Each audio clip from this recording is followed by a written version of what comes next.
나는 몸의 부활과 영생을 믿습니다 라는 제목으로 하나님 말씀 함께 나누겠습니다. 우리는 지난 주일에 죄를 용서받는 것을 믿는다 하는 것의 어떤 내용, 그리고 그 믿음의 중요성에 대해서 함께 생각을 했습니다. 그러면서 우리의 어떤 구원의 여정, 우리 하나님을 만나고 그리스도 예수 안에서 죄 용서함을 받고 의롭다함을 받고 하나님의 자녀가 되고 하나님 거룩히 우리를 빚어가시는 그 과정, 과거의 어떤 구원의 여정의 출발점에 대해서 함께 생각을 해보았습니다. 오늘은 사도신경 강의의 마지막 시간으로 이제는 우리의 미래를 한번 바라보는 시간을 가지면 좋겠습니다. 성령님 안에서 이루어질 미래적인 구원, 즉 몸의 부활과 영생에 관해서 생각해보고 사도신경 강의를 마무리하고자 합니다. 우선 기독교 신앙은 영혼의 부활뿐만 아니라 몸의 부활을 믿습니다. 그렇게 우리는 사도신경으로 고백을 합니다. 그런데 몸의 부활을 믿는다는 것이 어떤 내용일까? 또 어떤 것을 우리는 믿는 걸까? 특별히 우리가 정말 몸으로 부활할까? 이러면 어떻게 믿을 수가 있을까요? 몸의 부활을 믿는 증거가 있는데 그중에 첫 번째는 예수 그리스도이십니다. 친히 몸의 부활을 증언하시고 십자가에 죽으시고 부활하실 것을 증언하시고 그 증거를 보여주시고 40여일 동안 500여 제자들에게 일시에 보여주심으로 예수님이 부활하신 것, 이것이 우리도 몸으로 부활할 것을 보여주는 증거입니다. 고린도전서 15장 19절 20절 우리가 본문 읽은 말씀인데요. 만일 그리스도 안에서 우리가 바라는 것이 다만 이 세상의 삶뿐이면, 다른 말로 하면 부활과 영생이 없으면이라는 뜻입니다. 몸의 부활과 영생이 없으면 모든 사람 가운데 우리가 더욱 불쌍한 자이리라, 이렇게 이야기합니다. 제가 고등학교 때 공부할 때 나는 주일에 와서 이렇게 교회 생활하고 예배하고 봉사하고 주일에 공부 안 하고 뭐 이렇게 지내는데, 만일 주님의 부활과 영생이 없다면, 몸으로 부활하는 것이 없다면 나 정말 불쌍하구나, 그런 생각을 한 적이 있습니다. 대학 와서도 동일합니다. 대학 때 주일에 산으로 들러 이렇게 MT도 가고 자기 발전을 위해서 시간도 쓰고 할 수 있는 금쪽 같은 시간인데, 이 시간에 하나님 앞에 나와서 예배하잖아요. 근데 만일 부활이 없다면 세상에서 이렇게 불쌍한 사람들이 있을까? 이 세상의 삶뿐이라고 한다면, 우리가 바라는 것이 이 세상의 삶뿐이라고 한다면 기독교 신앙은 설 자리가 없을 것입니다. 그러나 이 고린도전서 15장 20절 말씀에 그러나라고 합니다. 그러나 이제 그리스도께서 죽은 자 가운데서 다시 살아나사, 역사적인 현실이죠. 초대교회 때 성도들이 공유하고 있는 고백입니다. 주님 부활하셨다. 죽은 자 가운데서 다시 살아나셨다. 잠자는 자들의 첫 열매가 되셨도다라고 선포합니다. 잠자는 자들, 죽은 자들, 그 죽은 자들 가운데 첫 열매, 육체로 몸으로 부활하시는 것을 보여주신 첫 열매가 예수 그리스도셨다는 겁니다.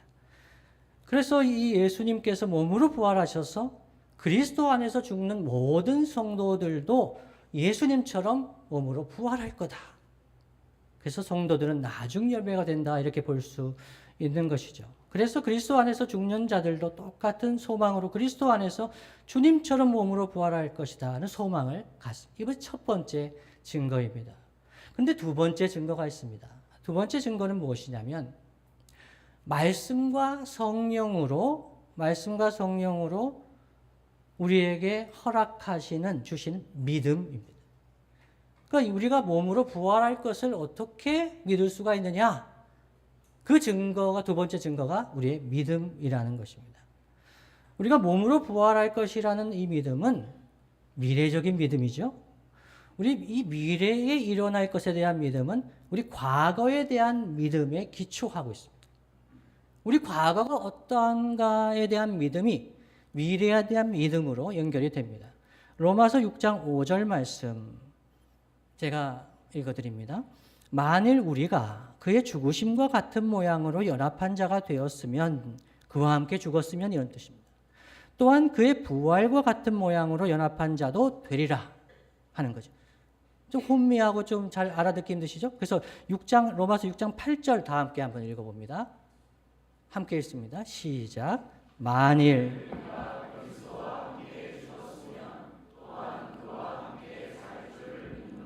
아멘. 우리가 그리스도와 함께 죽었으면 또한 그리스도와 함께 살 줄을 믿는다는 거죠. 그리스도와 함께 죽었다는 것은 과거입니다. 우리의 과거에 대한 믿음이죠.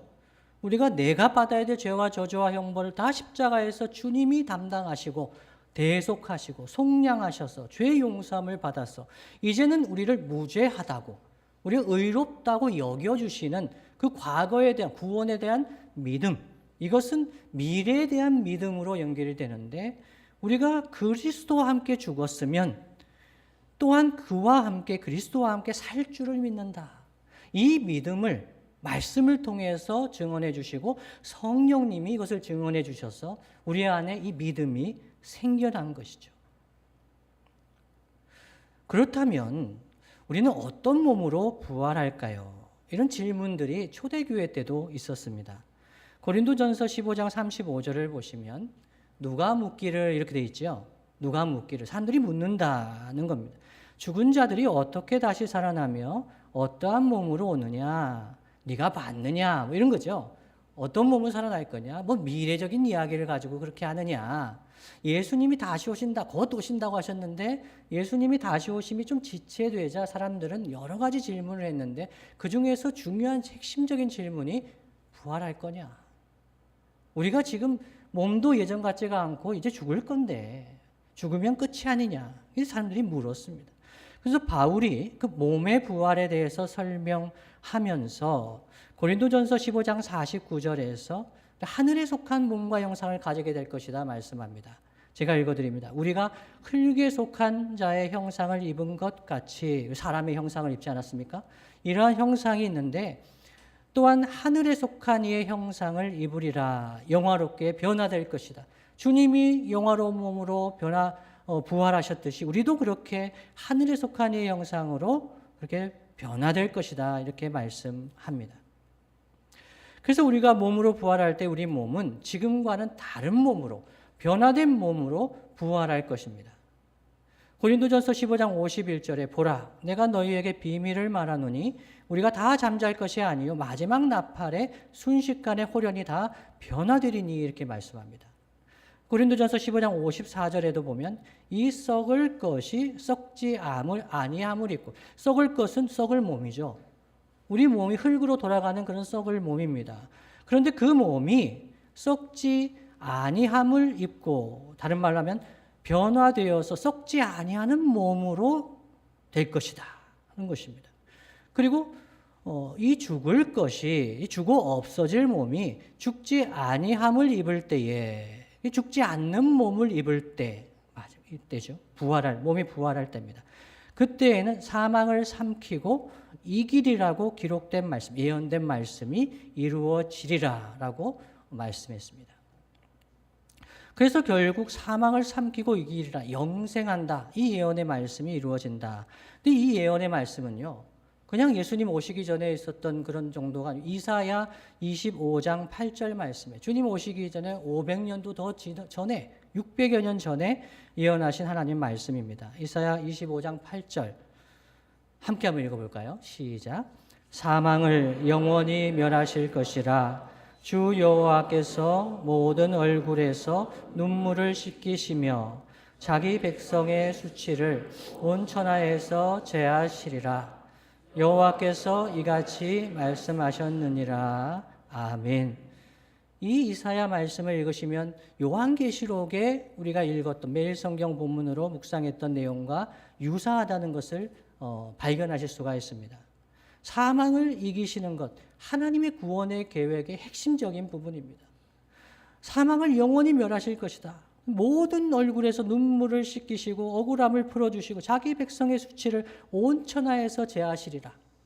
에덴 동산에 죄가 들어왔을 때에 당장 나타났던 현상이 수치스러운 것이었습니다. 그러나 그 수치를 다 제하여 버리시겠다. 하나님의 구원이 그 계획이 이루어질 것이다 말씀하는 거죠. 변할 겁니다. 그런데 부활해서 너무 변해버리면 어떻게 서로 알아볼 수 있을까요? 이런 질문을 또 하는 분들이 있습니다. 부활해서 좀 변화되면 알아볼 수 있을까? 요즘에 성형수술을 하고 이렇게 만나보면 못 알아볼 때가 있습니다. 잘 된 걸까요? 못 된 걸까요? 여러분의 판단에 맡기겠습니다. 잘 되면 이게 알아보는데 좀 좋게 되면 좋지 않겠습니까? 근데 다른 사람이 되면 좀 이상하지 않겠습니까? 부활한 후에 어떻게 될까? 서로 몰라볼 가능성이 많습니다. 예를 들어서 예수님께서 부활하신 후에 처음 막달라 마리아에게 나타나셨죠. 이 막달라 마리아가 예수님을 알아봤을까요? 못 알아봤을까요? 처음에는 못 알아봤습니다. 요한복음 20장 14절 15절 말씀입니다. 이 말을 하고 뒤로 돌이켜 예수께서 서 계신 것을 보았으나 예수이신 줄은 알지 못하더라 했습니다. 마리아가 이 초대교회 제자들에게 증언했던 거죠. 주님을 만났었는데 나 그때 정말 못 알아봤어. 이렇게 증언해서 요한이 기록을 한 거죠. 15절에 예수께서 이르시되 여자여 어찌하여 울며 누구를 찾느냐 하시니 마리아는 그가 동산지기인 줄 알고 이르되 주여 당신이 옮겼거든 어디 두었는지 내게 이르소서 그리하면 내가 가져가리이다 이렇게 얘기했습니다. 예수님이 영화로운 몸으로 변화하셨기 때문에 못 알아봤습니다. 그러면 좀 저희가 당황스럽죠. 너무 못 알아보면 어떡하지? 사랑하는 사람들을 만날 텐데 못 알아보면 어떡할까? 그러나 우리는 서로 알아볼 수 있습니다. 막달라 마리아가 처음에는 못 알아봤지만 그 뒤에 주님을 알아보게 됩니다. 요한복음 20장 16절 이어지는 말씀이죠. 예수께서 마리아야 하시거늘 마리아야 하시거늘 마리아가 돌이켜 히브리 말로 라보니 나의 선생님이요 이렇게 대답을 합니다. 어떤 분이 해외에 가셨답니다. 두레교회 새벽기도 영상을 보면서 처음 제 졸린 목소리를 딱 듣는데 최 목사구나 딱 알아들었다는 거예요. 해외에서 인터넷으로 하는데 제 목소리 딱 들으니까 졸리는데 거기 딱 목소리다. 사랑하는 사람들 모습은 변했어요. 영화로운 몸으로 바뀌었어요. 그런데 그 사람을 다시 만날 때 이 사람이구나. 알아볼 수 있게 된다는 겁니다. 따라서 몸으로 부활할 때 변하는 것도 있지만 영화로운 몸을 입겠지만 변하지 않는 것도 있습니다. 그래서 현재 몸과 부활한 몸 사이에는 연속성도 있고 그러나 불연속성도 있습니다. 변화될 것입니다. 먼 훗날 사랑하는 사람들과 다시 만날 때 우리는 어느 때보다 건강하고 멋있고 아름다운 모습으로 만나게 될 줄로 믿습니다. 아멘입니까? 저도 사진첩을 보면은 정리할 때가 있습니다. 이건 아니야. 이것도 아니고 이건 잘못 나왔어. 기준이 뭘까요? 가장 잘 나왔던 사진이 기준입니다. 그런데 해를 거듭할수록 사진이 다 마음에 들지 않습니다. 왜 그럴까요? 내 마음 속에는 가장 아름답고 건강했을 때의 모습이 있는 거죠. 그런데 우리가 먼 훗날 주님 앞에서 사랑하는 형제 자매들 다시 만나게 될 때 영화로운 몸으로 변화될 때인데 그때는 이 세상에서 내가 가졌던 그 어떤 건강하고 아름다운 모습보다 더 아름답고 영화로운 모습으로 변해 있을 거다. 그러니 사랑하는 사람들이 저를 봤을 때 알아보겠습니까? 아마 제 아들도 못 알아볼 겁니다.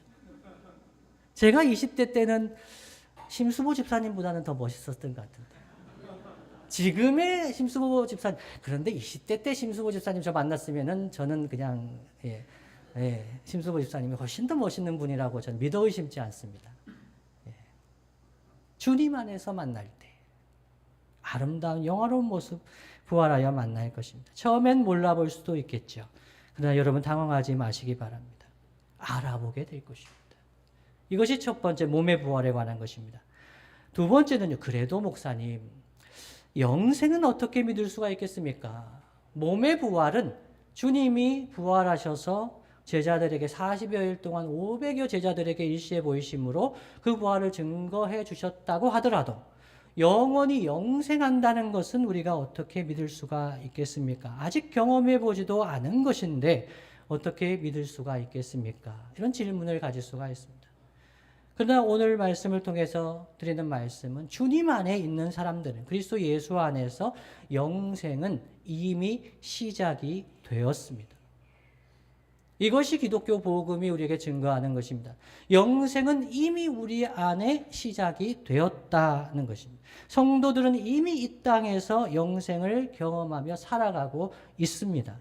요한복음 17장 2절로 3절 말씀 이렇게 증거합니다.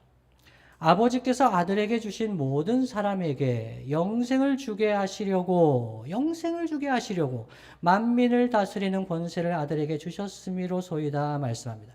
예수님이 만왕의 왕이 되시는 목적이 무엇인가? 예수님이 영광 받으시고 세상 가운데서 위대한 왕으로 존경을 받는 것, 그것이 목적이 아닙니다. 주님이 만왕의 왕으로서 이 땅에 육신을 입고 오신 것은 영생을 주게 하시려고. 그래서 요한복음의 말씀에서는 영원한 생명을 주신다는 말씀이 반복해서 기록되어 있습니다. 요한복음 3장 16절에서도 하나님이 세상을 이처럼 사랑하사 독생자를 주셨으니 이는 그를 믿는 자마다 멸망치 않고 뭐를 얻게 하시려고요? 영생을 얻게 하려 하심이라. 주님이 우리에게 영생을 주기를 원하시는데 그 영생이 무엇일까요? 3절 말씀 다 함께 한번 읽어봅니다. 시작. 영생은 곧 유일하신 참 하나님과 아멘. 국어 어법적으로는 이해되지 않는 부분입니다. 영생은 영원히 사는 것이다 이렇게 이야기해야 될 것 같은데 영생은 아는 것이라고 이야기를 합니다. 그리스도 예수 안에서 유일하신 참 하나님을 알고 그리스도 예수를 아는 것이다. 이것이 도대체 무슨 의미일까요? 영생은 예수 그리스도를 통해서 하나님을 알게 되고 하나님과 연결되면서 이 영생이 시작이 됩니다. 그래서 이 요한복음에 포도나무와 가지 비유가 있을 때 그 포도나무 대신 주님께 가지가 붙어 있지 않습니까? 그래서 생명을 공급받습니다. 영생을 누리게 됩니다. 영원한 생명을 공급받게 되는 거죠. 그래서 이 하나님과 연결되는 사람, 즉 다른 말로 하면 하나님을 아는 사람, 즉 영생에 대한 믿음이 있는 사람은 이 영생을 미래에만 이루어질 것으로 생각하는 것이 아니라 이 영생을 현재 삶에서 경험하며 살아갈 수가 있습니다. 히브리서 11장 1절에서 이렇게 말씀하죠. 믿음은 바라는 것들의 실상이요 보이지 않는 것들의 증거니라고 말씀합니다. 믿음은 바라는 것들의 실상이다. 우리가 영생을 얻는 믿음이 있을 때 내가 죽어서 영원한 생명을 얻게 된다는 이 믿음만을 가진 것이 아니라 내가 주님 안에서 그리스도 예수 안에서 하나님을 알아갈 때 하나님과의 관계가 회복이 될 때 내가 주님 안에서 영원한 생명을 얻었구나. 내가 이 생명 가운데 살아가는구나 하는 것을 믿게 됩니다. 바라는 것들이 실상이 됩니다. 이것이 믿음을 통해서 우리가 경험하는 믿음의 세계입니다. 그래도 목사님, 죽으면 모든 것이 끝나는 것 아니겠습니까? 라고 생각하는 분들이 있으실 것입니다. 하나님 말씀은 그렇게 말씀하셔도 목사님, 죽으면 다 끝나는 거죠. 죽은 이유를 어떻게 알겠습니까? 라고 하시는 분은 하나님의 말씀 약속보다 죽음의 능력이 더 강하게 느껴지기 때문입니다. 그리고 육신을 입은 인생의 현실입니다. 죽음은요, 강합니다. 제가 종종 말씀드리죠. 제가 나이 40이 조금 지났을 때 위암 소견이 있어서 조직검사 넘겨야 된다고 했습니다. 그 이야기를 딱 들었을 때 제 마음이 내가 삶을 정리해야 되는구나. 얼마 살 수 없겠구나. 이런 마음이 듭니다. 그때 제가 죽음이라는 것은 강력하구나 생각하는 거죠. 그것을 무서워하고 두려워하는 것을 여러분 폄하하지 마십시오. 실제로 죽음은 강력합니다. 그런데 죽으면 모든 것이 끝날 것 같은데 우리가 그리스도 예수 안에서 영생에 대한 믿음과 소망이 있을 때 이 죽음에 대한 두려움을 이길 수 있는 힘을 공급받게 됩니다. 어떻게 그렇게 될 수 있을까요? 어떻게 죽음 이유를 장담할 수가 있을까요? 그것은 우리가 살아있을 때 생명의 주님과 연결이 되면 죽음이 우리를 하나님과의 관계에서 끊을 수 없다는 것을 믿게 되기 때문입니다. 로마서 8장 38절 39절 말씀인데요. 다 함께 한번 읽어보겠습니다. 함께 있습니다. 시작. 내가 확신하노니 사망이나 생명이나 천사들이나 권세자들이나 현재일이나 장래일이나 능력이나 높음이나 깊음이나 다른 어떤 피조물이라도 우리 주 그리스도 예수 안에 있는 하나님의 사랑에서 끊을 수 없으리라. 아멘. 내가 확신하노니, 사도 바울이 확신하는 것, 사망이나 생명이나, 이게 포괄적인 겁니다. 사망과 생명, 천사들, 권세자들, 현재일이나 장래일이나 능력이나 높음이나 기쁨이나 다른 어떤 피조물이라도 그 무엇도 우리 주 그리스도 예수 안에 있는 하나님의 사랑에서 끊을 수 있다고요? 없다고. 죽음이 우리를 하나님과 하나님과의 관계에서 끊을 수가 없다는 겁니다. 제가 종종 말씀드리는 비유가 있죠. 악수를 할 때 그리스식 악수가 이런 악수라고 하지요. 손목을 잡습니다.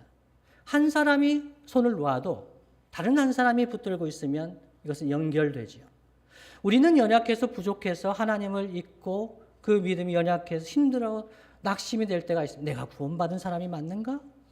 그러면서 하나님과 멀어지려고 할 때가 있습니다. 그러나 하나님의 언약은, 피로 맺으신 하나님의 약속은 변치 않습니다.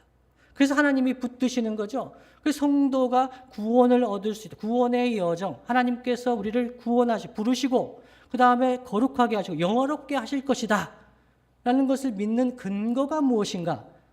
장로교 개혁주의 신학에서는 성도가 견인한다, 성도가 끝까지 견딘다, 인내하는 그 근거가 무엇인가? 하나님의 붙드심이라고 말씀합니다. 하나님, 신실하신 하나님께서 그 약속을 지키시고 붙드시기 때문에 우리가 그 어느 것도, 사망도 그리스도 예수 안에서 하나님의 사랑에서 끊을 수 없다는 겁니다. 그래서 주님 안에 있는 자는 영원히 죽지 않습니다. 다른 말로 하면 주님과의 관계가 단절되지 않습니다. 영생을 누리며 살아가게 됩니다. 요한복음 11장 25절 26절 말씀에 이렇게 말씀합니다. 예수께서 이르시되 나는 부활이요 생명이니 나를 믿는 자는 죽어도 살겠고, 나사로 앞에 대해서 말씀하시는 거죠. 죽은 나사로에서 나를 믿는 자는 죽어도 살겠고 무릇 살아서 나를 믿는 자는 영원히 죽지 아니하리니 이것을 내가 믿느냐라고 주님이 말씀하셨습니다. 그런데 목사님, 이게 맞습니까?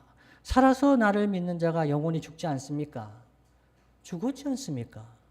나사로도 죽고 제자들도 죽었고, 근데 영원히 죽지 않는다는 말씀이 무엇입니까? 성경의 요한복음의 문맥에서는 영원히 그 관계가 끊어지지 않는다는 겁니다. 하나님 붙드시는 그리스도 예수 안에서 하나님의 사랑에서 그 어느 것도 끊을 수가 없다. 그렇다면 여러분, 몸의 부활과 영생을 믿는 신자는 어떻게 살아야 할까요? 사도신경을 신앙으로 고백하고 몸의 부활과 영생을 믿는 신자는 첫 번째, 죽음을 두려워하지 말아야 합니다. 죽음을 두려워하지 말아야 한다. 죽음은 두렵기 때문이죠. 죽음은 두렵습니다. 그러나 죽음을 두려워하지 말아야 한다. 이것이 주님이 십자가를 지신 이유입니다. 주님이 이 땅에 오신 이유. 주님이 왜 십자가를 지셨는가? 우리가 죽음을 두려워하지 않게 하시기 위해서 십자가를 지셨다 말씀합니다.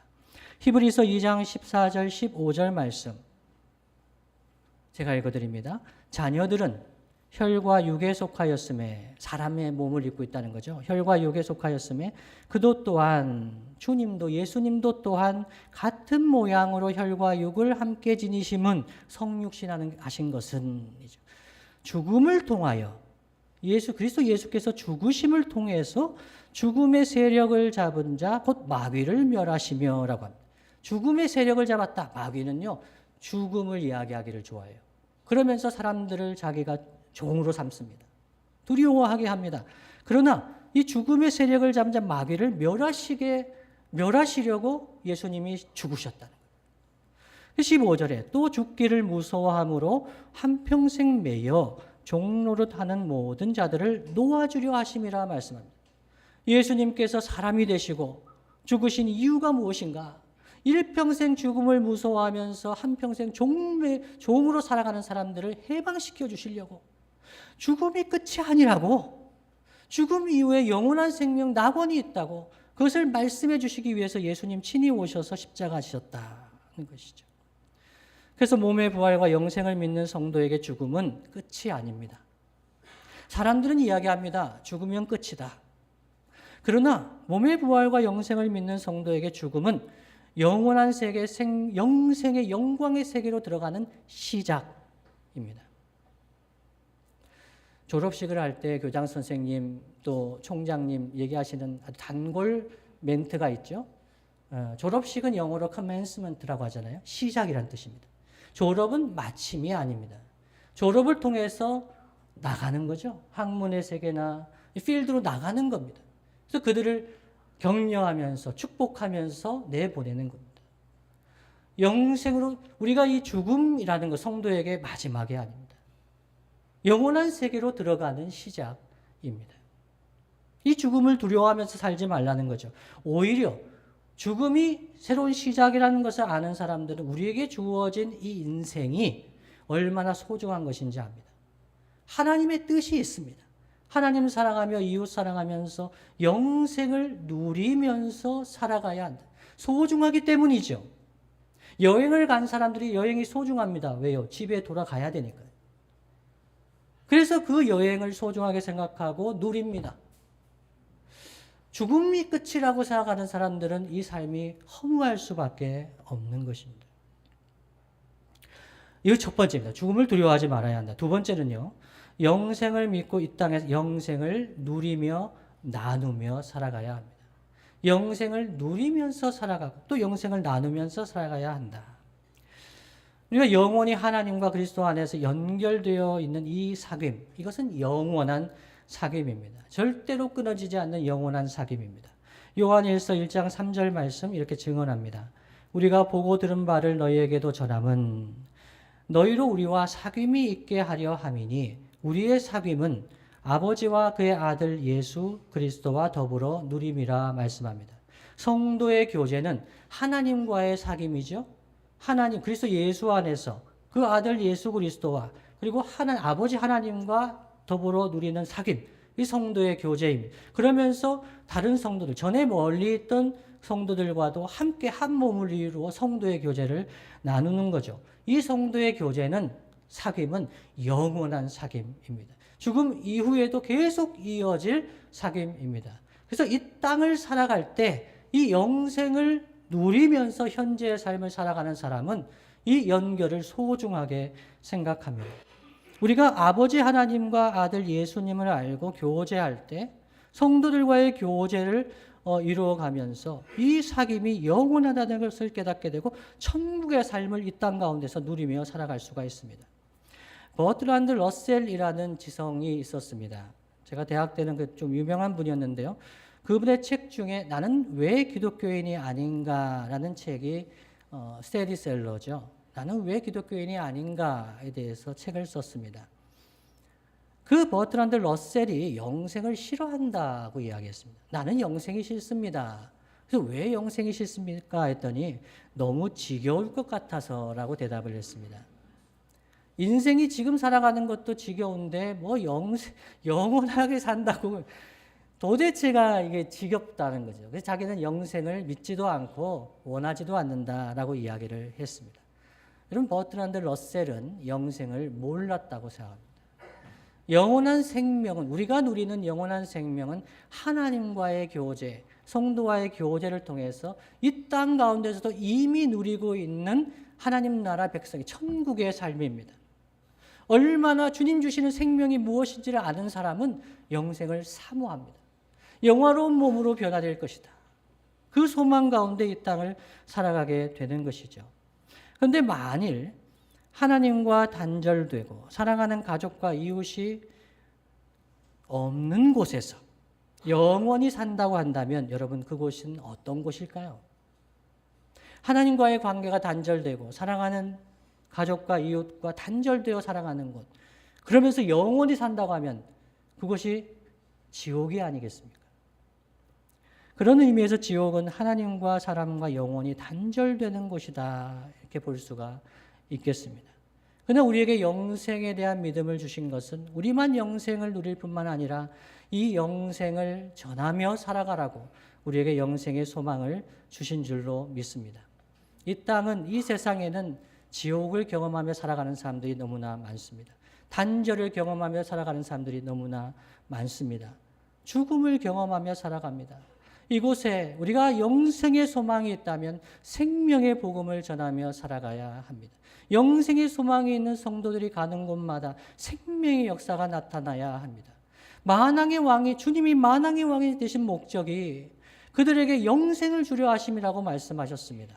이 세상이 끝이 아니라 영생의 소망이 있는 것을 알려주기를 원하시는 것이죠. 우리만 구원받는 것이 아니라 우리 주변에 있는 사람들도 주님 안에, 그리스도 예수 안에 생명이 있다는 것을, 우리에게 주신 생명이 얼마나 소중한 것을 알고 깨닫게 하시려고 우리에게 영생의 복음을 주실 줄로 믿습니다.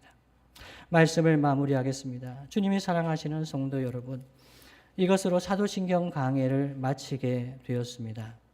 여러분은 별로 기쁘지 않으시겠지만 저는 너무 기쁩니다. 16번에 걸쳐서 사도신경 강해를 했습니다. 여러분이 느끼셨든지 느끼지 못하셨든지 저는 설교를 할 때 성경과 교리의 두 기둥으로 설교를 하고 있습니다. 성경을 강해하거나 아니면 교리적인 지식을 전달을 합니다. 그래서 2년 8개월 동안에 제가 교리적인 기본적인 내용으로 주기도문, 십계명, 사도신경을 차례로 강해를 했습니다. 주기도문은 우리 주님이 가르쳐 주신 기도죠. 우리가 무엇을 위해서 어떻게 기도해야 할까에 관한 하나님 말씀을 묵상했습니다. 두 번째 십계명은 하나님께서 우리가 행하기를 원하시는 것이 무엇인가? 하나님 사랑과 이웃 사랑의 삶에 대해서 함께 말씀을 나누었습니다. 그 사도신경 강해를 통해서 우리가 믿는 것은 무엇인가? 우리가 무엇을 믿어야 하고 우리가 믿고 있는 것은 무엇인가에 대해서 함께 생각을 했습니다. 그래서 여러분, 사도신경 강해를 마치면서 이제 무엇을 믿어야 하는지 또는 우리가 무엇을 믿고 있는지에 대해서 조금이라도 더 이해하셨는지요? 그러면 만족합니다. 우리가 성부, 성자, 성령, 삼위 하나님이 어떤 분이신지를 바르게 알고 영생 얻는 믿음을 가진 신자, 그 믿음의 도리를 굳게 붙들고 몸의 부활과 영생의 소망 가운데 이 땅을 살아갈 수 있는 신자라면 더 바랄 것이 없습니다. 믿음의 도리를 굳게 붙든 사람은 성령님의 도우심으로 그 신앙이 성장하고 성숙하게 되기 때문입니다. 이 사람은 사정이 있어서 교회를 옮길 수는 있습니다. 이사를 가거나 유학을 가거나 사업상의 이유로 교회를 옮길 수는 있습니다. 그런데 이 믿음의 도리를 굳게 붙든 성도는 교회는 옮기더라도 신앙을 떠나지는 않습니다. 교회는 옮기더라도 주님을 떠나지는 않습니다. 그러나 이 믿음의 도리, 무엇을 믿는가에 대한 믿음이 확실하지 않은 분들은 교회를 옮기면 신앙을 떠나는 경우가 많습니다. 그러면 안 됩니다. 그러면 안 됩니다. 오히려 우리는 우리가 믿는 도리를 바르게 알고 스스로 이단에 빠지지 않고 신앙을 지킬 뿐만 아니라 타인에게도 이웃에게도 그가 믿는 도리를 말과 삶으로 전할 수 있어야 하겠습니다. 그래서 우리가 믿는 도리를 잘 알고 붙드는 것은 중요합니다. 만일 믿는 도리를 잘 모르면 아무리 종교 활동을 해도 아무리 오래 교회를 다녀도 신앙이 성장하고 성숙하지를 않습니다. 사도신경의 내용 중에서 어떤 부분이 막히고 그것이 믿어지지 않는다면 신앙이 자라지 않는 거죠. 혹시 교회 다닌 지 오래되었는데 신앙이 잘 자라지 않는 분이 계신다면 예배 때 사도신경을 고백할 때 진지하게 하나님 앞에서 생각하며 고백해 보셔야 됩니다. 만일 이것이 이해되지 않고 동의되지 않는다고 생각하시면 목회자에게 와서 물으셔야 합니다. 그래서 이 부분에 대해서 바르게 알고 고백해야 합니다. 앵무새가 맹목적으로 사도신경을 그냥 외우고 암송하는 것은 하나님 앞에서 성도가 해야 되는 일이 아닙니다. 바르게 알고 나의 믿음으로 고백하는 것을 하나님께서 기뻐하시는 것이죠. 그리고 사도신경 신앙 고백, 믿는 도리를 바르게 붙드는 것은 교회의 하나됨을 위해서도 매우 중요합니다. 교회에는 정말 다양한 사람들이 있습니다. 생각과 의견이 참 다양합니다. 그래서 우리가 다른 점에 주목하게 되면 너무나 혼란스럽습니다. 그러나 다른 점에 주목하기보다는 그리스도 예수 안에서 같은 믿음, 같은 사랑, 같은 소망을 가지고 있다는 것을 우리가 확인하며 예배하며 교제할 때 주님 안에서 우리가 이미 하나라는 것을 우리가 깨닫고 고백하게 됩니다. 모든 사도신경 강해를 마무리하면서 이제는 우리가 예배 중에 신앙을 고백할 때 그 내용 하나하나를 진지하게 생각하면서 고백하게 되기를 간절히 바랍니다. 성부, 성자, 성령 하나님을 내가 믿는다고, 나는 믿습니다라고 고백하면서 한 믿음, 한 신앙 고백 위에 우리 가정과 교회 공동체를 신실하고 건강하게 세워가는 저와 여러분 되시기를 예수님의 이름으로 축복합니다.